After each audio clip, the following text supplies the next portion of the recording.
Our first guest believes women have to get real and truly know themselves before they commit to making any improvement. Studio 5 contributor Connie Sokol is a wife, mother, author, and popular speaker who has unlocked 5 secrets to help you jumpstart change. I just confessed to you, I'm a horrible goal setter. I know, and then I said, horrible, because you get so much done naturally. Like, we all would love that. That's amazing. Nice friend answer. You're passionate about this, though, that women really need to approach change the right way. Yes, because goals can be so overwhelming, and I think it makes us feel like that cringe.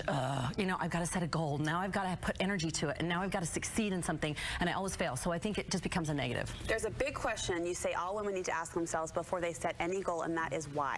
Why?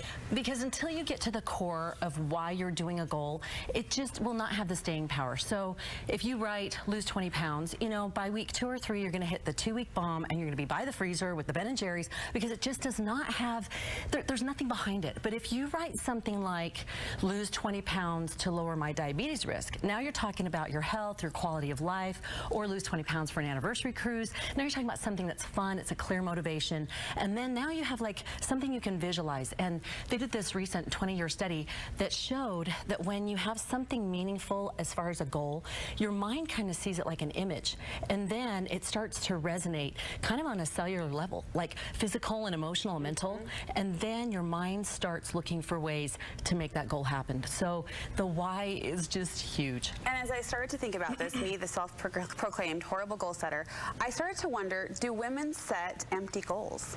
I do. I think they do. And I think what happens is instead of tethering it to something that's purposeful, like a life vision, they just throw these things up on the wall, like I did in college, and I had 40 goals around my room. I was going to learn 3 different languages. You know, then we just are overwhelmed by it. So tether it to a life vision. I've talked a lot about a life plan here, but it's really brainstorming what matters most to you.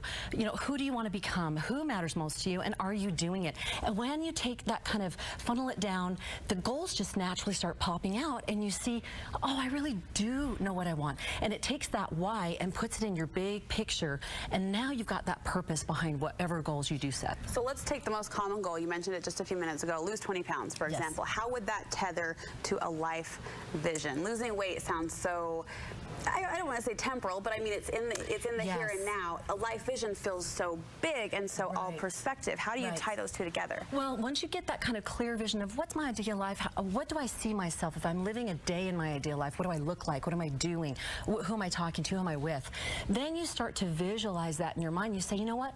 I do want to lose weight because I want to go scuba diving, and I want to be around for my kids, and I want to go play with them at the park, and I want to go on these, I want to start doing these half-mile, you know, running things, and let's do it. Let's do this together. And suddenly now the goals start to get juicy. Now you start saying, okay, I can do this in chewable chunks. I can make this happen.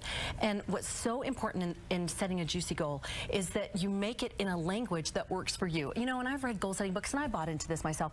I will work out for, you know, 25 minutes, 3 times a week, blah, blah, blah. The self-declaration. Yes, and it's great, and you can do that, and I have, but put it in your own fun language. I can't wait to carve out 1 hour a day to write a book. You know, that exclamation mark, cute little doily, you know, suddenly you're like, oh yeah, and that's what Joseph Heller did. He wrote the best-selling Catch-22, and he wrote it in 1 hour a day, because sometimes we go, big life vision, here's my goal, I don't know how to get there, but chewable chunks, those little bits. Well, I love the phrase, I would call this, Connie, as in juicy goals. Yes. Juicy goals, like you said, the exclamation points, goals that will make us want to jump out of our chair and start working at it. However, you say you can do that in those chewable chunks. In fact, 15 minutes is all you need. Yes, and do not underestimate the power of that. A 15-minute nap, a 15-minute of workout. I'm having to do that right now, and it is utterly hilarious. I'm doing these big lunges in the hallway when the kids are getting ready for school, and Tom's a tank engine. I'm doing my sit-ups while I'm playing with him on the floor with the Tom's a tank engine, you know, and squats while I'm doing the cream of wheat or curling my daughter's hair. You are not doing squats when you're curling hair. I am, and it's bad.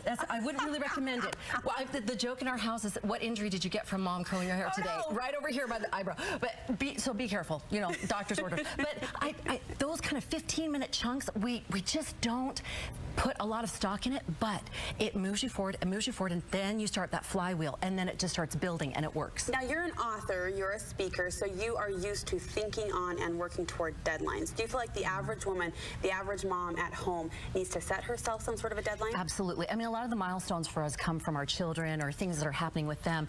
It's so important for us to see an end and see something like a dangling carrot or something to work towards, some kind of a doable deadline. I know I have a writing group, and there's a writing conference that comes once a year, and so we've all just set our goals of what we want to do for there. And even though it's at a snail's pace, it's still, there's a deadline. My son, I have a teenage son that actually loves to write, and he's got a great imagination. He's getting some great tools, but you know, he's a teenager. He doesn't want to spend his time writing. Right. But there's a writing conference, and he just went on, saw the first chapter contest deadline, said, ooh, I better get on that. Hasn't been writing at all, had 6 pages by the next day. So a doable deadline, huge. How important is it, or how often, I should ask, how often should we evaluate that progress, that check-in to see how we're doing and where we're at along the way? I say the same as you weigh, once a week, because, and if you even want to do that with the weight, but once a week, because it keeps you in check. And if you can do 3 simple questions, I've used what worked, what didn't work, what will I do differently? Huge, fabulous. It's very simple, but you tweak.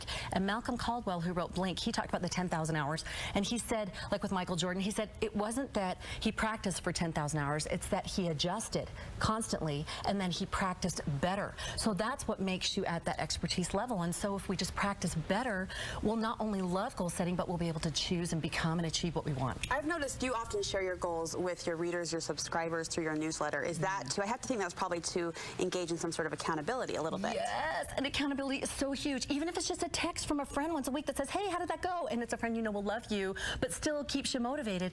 It's so important. I did this fitness challenge last June and July, which is the worst possible time, except maybe December, to do a fitness challenge. And I started it, and thank goodness I thought, I'll blog it, which I didn't want to do. But I blogged it, and then by week 2, I hit the 2-week bomb. I was so sleep deprived, and I thought, I'm caving, I'm done. And then I knew there were women who were following it, and they were responding to me, and I'm like, and there's the why. And I said, I can do this. And I did. And so I hit the goal that I wanted, and I was like, thank you for being my accountability. And that's where it comes in. And you're a big believer in rewards, the reward system. We implement it with our children, so we might as well implement it with ourselves too, right? We are so sticker women. We really are, even if we don't admit it. We love some kind of something. And the reason why is because we're not just setting a goal. We're actually changing these neural pathways, the way we approach or think about goal setting. So when you give yourself a little positive serotonin endorphin hit, suddenly you start thinking, this is fun, this is great. So small, medium, large. Small, read a book, take a bath. Medium, you know, take a class, buy an outfit. Large, travel, get a hobby group. Do something that gets that endorphin hit, and you'll find yourself being in this groove of, I am enjoying these goals.